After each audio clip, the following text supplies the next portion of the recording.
வணக்கம். இன்னைக்கு நம்ம என்ன பேச போறோம்னா, சென்னையில நடைபெற்ற தாவேகாவோட 3ஆம் ஆண்டு துவக்க விழா. அதை பத்தி பேசலாம் வாங்க. ஃபர்ஸ்ட் விஜய் பேச ஆரம்பிக்கும் போதே அவரோட கட்சி ஆளுங்களுக்கு வாழ்த்துக்களோட ஆரம்பிச்சாரு.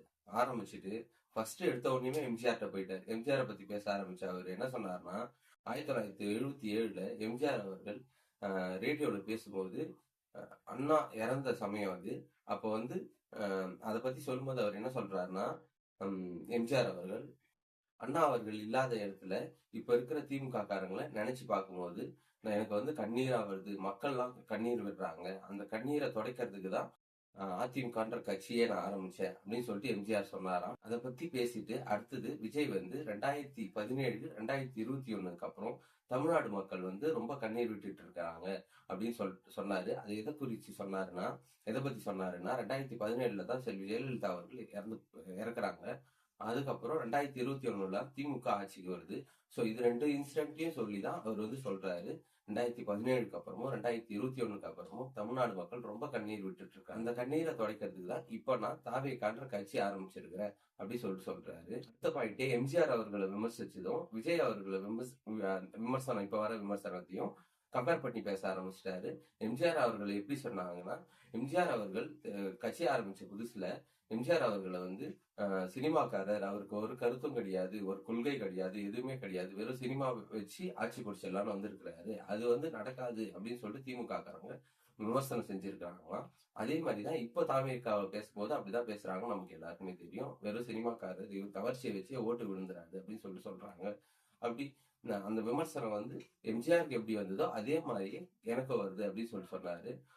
அதுக்கடுத்து பேசும்போது திமுக வந்து கிட்டத்தட்ட 1970ல இருந்து இப்போ வரைக்கும் கிட்டத்தட்ட 50 வருஷமா ஒரே மாதிரியான விமர்சனத்தை தான் பண்ணிட்டு வராங்க அப்படி சொல்றாரு.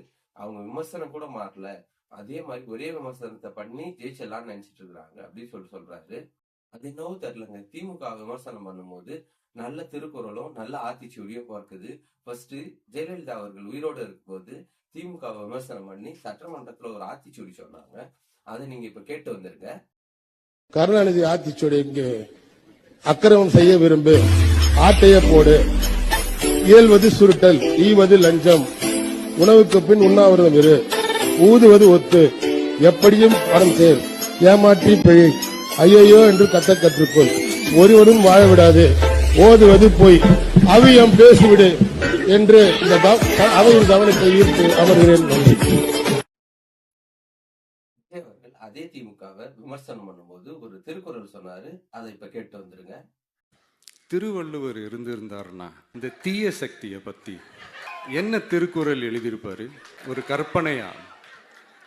அநீதி, அராஜகம், தில்லுமுள்ளு இவையெல்லாம் திமுக முதற்றே உழைக்கும்.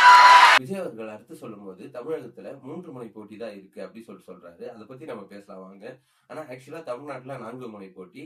என்னன்னா திமுக தலைமையிலான கூட்டணி, 2வது வந்து பாஜக தலைமையிலான கூட்டணி, அதாவது அதிமுக தலைமையிலான கூட்டணி, 3வது வந்து நாம் தமிழர் கட்சி இருக்குது, 4வதா விஜய் இருக்கிறாரு.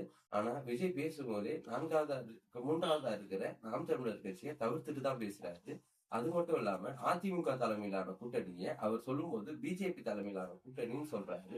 அதிமுக பேரை கூட அந்த மீட்டிங் வந்து அவர் சொல்ல மறுத்துட்டாரு. அடுத்த பாயிண்டா விஜய் பேசும்போது, நான் சினிமாவை விட்டுட்டு வந்துட்டேன், ஆனா என் சினிமாவை தான் யாரும் விட மாட்டாங்க அப்படி சொல்றாரு. அதாவது வந்து சினிமாவை விட்டு வந்துட்டாரு விஜய். விஜயோட கடைசி படம் வந்து ஜனநாயகன், நமக்கு எல்லாருக்குமே தெரியும்.